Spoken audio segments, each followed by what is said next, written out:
BSNL air fibre ಅಂತ launch ಆಗಿದೆ. ಅಂದ್ರೆ ಇದರದ್ದು ಇನ್ಸ್ಟಾಲೇಷನ್ ಆಗಿರಬಹುದು, ಮತ್ತೆ ಇದರದ್ದು ಸ್ಪೀಡ್ ಆಗಿರಬಹುದು, ಮತ್ತೆ ಇದರ ಪ್ಲಾನ್ಸ್ ಬಗ್ಗೆನೂ ನಿಮಗೆ ಮಾಹಿತಿ ತಿಳಿಸ್ಕೊಡ್ತೀನಿ. ಟೋಟಲ್ ಆಗಿ ಇಲ್ಲಿ ನಿಮಗೆ 3 ಪ್ಲಾನ್ಸ್ ಅವೈಲೇಬಲ್ ಇದೆ. ಒಂದು ಬೇಸಿಕ್ ಹಿಡ್ಕೊಂಡು ಇಲ್ಲಿ ನಿಮಗೆ ಪ್ರೀಮಿಯಂ ವರೆಗೂ ನಿಮಗೆ ನೋಡೋದಕ್ಕೆ ಸಿಗ್ತಾ ಇದೆ. ಮತ್ತೆ ಬೇಸಿಕ್ ಪ್ಲಾನ್ ನೋಡೋದಾದ್ರೆ ಇಲ್ಲಿ ಸ್ಟಾರ್ಟಿಂಗ್ ನಿಮಗೆ 499 ರೂಪಾಯಿಂದ ಸ್ಟಾರ್ಟ್ ಆಗುತ್ತೆ. ಇದರಲ್ಲಿ ನಿಮಗೆ ಸ್ಪೀಡ್ ಬಂದು 30 Mbps ವರೆಗೂ ಬರುತ್ತೆ. ಇನ್ನು ಟೋಟಲ್ ಡಾಟಾ ಬಂದು ಇಲ್ಲಿ ನಿಮಗೆ 3300 GB ಅನ್ನೋದು ಬರುತ್ತೆ. ಅಷ್ಟೇ ಅಲ್ಲ, ಇನ್ನು ಕಾಲಿಂಗ್ ವಿಚಾರಕ್ಕೆ ಬಂದ್ರೆ ಇಲ್ಲಿ ನಿಮಗೆ ಅನ್ಲಿಮಿಟೆಡ್ ಕಾಲಿಂಗ್ ಕೂಡ ನೋಡೋದಕ್ಕೆ ಸಿಗುತ್ತೆ. ಇನ್ನು ಸೆಕೆಂಡ್ ಪ್ಲಾನ್ ಅಲ್ಲಿ ಬಂದು ನಿಮಗೆ ಭಾರತ್ ಏರ್ ಫೈಬರ್ ಬೇಸಿಕ್ 699 ರೂಪಾಯಿಂದ ಸ್ಟಾರ್ಟ್ ಆಗುತ್ತೆ. 40 Mbps ವರೆಗೂ ನಿಮಗೆ ಇಲ್ಲಿ ಡೌನ್ಲೋಡಿಂಗ್ ಸ್ಪೀಡ್ ಬರುತ್ತೆ. ಇನ್ನು ಡಾಟಾ ವಿಚಾರಕ್ಕೆ ಬಂದ್ರೆ ಫ್ರೆಂಡ್ಸ್ ಇಲ್ಲಿ ನಿಮಗೆ 3300 GB ಎಂದು ಡಾಟಾ ಬರುತ್ತೆ. ಅನ್ಲಿಮಿಟೆಡ್ ಕಾಲಿಂಗ್ ಏನಾದ್ರು ಸಿಗ್ತಾ ಇದೆ.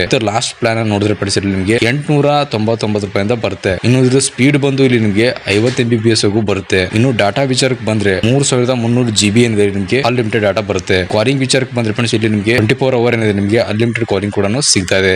ಐ ಹೋಪ್ ನಿಮಗೆ ಇನ್ಫಾರ್ಮೇಶನ್ ಸಿಕ್ಕಿದೆ ಅನ್ಕೊಂಡಿದ್ದೀನಿ.